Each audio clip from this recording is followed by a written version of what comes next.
Hey everyone. In this lesson, what I want to do is demonstrate how exactly you can take information from a repeating group and then display that in a pop-up that you'll in turn edit within your application. So this has good practical use cases when you may be looking at a list of users and you want to update some information, or you want to edit and update an order, anything like that. So part of the reason why I'm recommending here the approach of showing information in a pop-up versus just putting a bunch of inputs within the repeating group here is for the purposes of keeping good information density. So it might be hard to cram a lot of inputs onto a repeating group that you can then update, but rather to send all this information to a pop-up and to be able to edit it from there. So just for the sake of this lesson, I already have a couple of things pre-populated here. I have a repeating group and I have a pop-up that will be sending that information to. So let's go ahead and get started here by just drawing a edit button here within the repeating group. So I'm just going to label that simple enough, edit, so that when the user clicks on that edit button, let's go ahead and just move that over a little bit.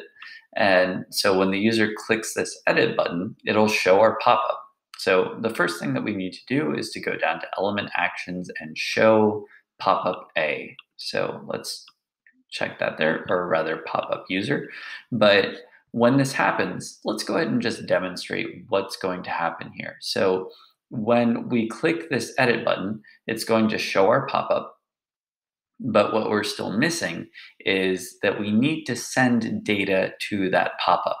So we need to send the actual user that we want to be displayed in there. So what we'll do is go again to element actions, display data, and choose our pop-up here.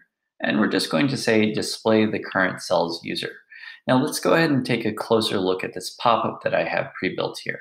So I have a couple of different inputs here. So one for their name, one for credits, one for an address, and as well for their profile image.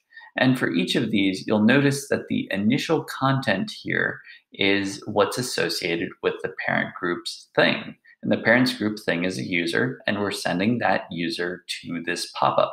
So specifically that user from the given cell.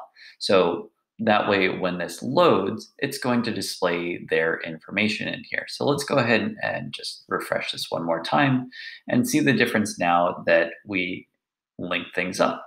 So notice, Michelle, that information populates here. Just this credits information is empty, I believe, because of either a data formatting issue or I actually don't have that populated in the database. And then all of these other fields are showing up properly.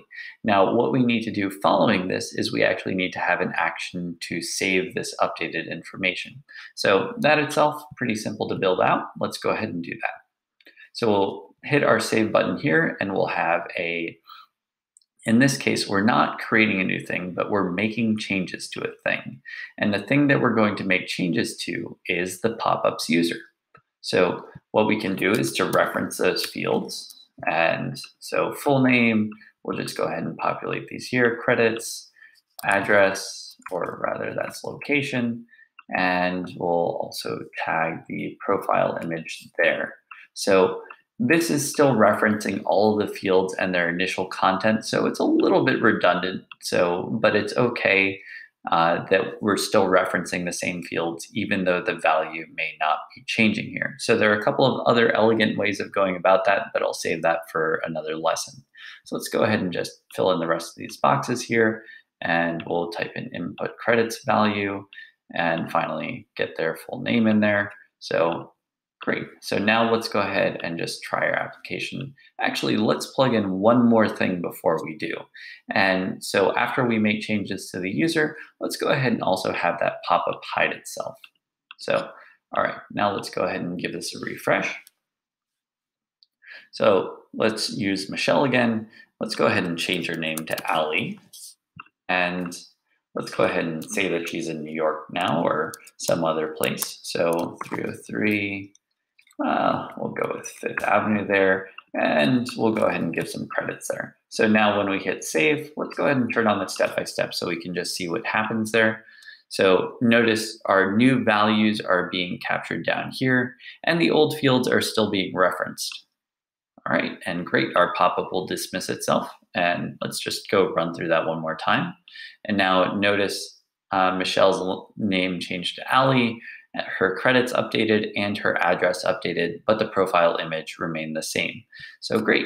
So now you have a simple process that you can use throughout your applications for being able to send data to a pop-up and being able to use that pop-up for editing purposes. All right, happy building.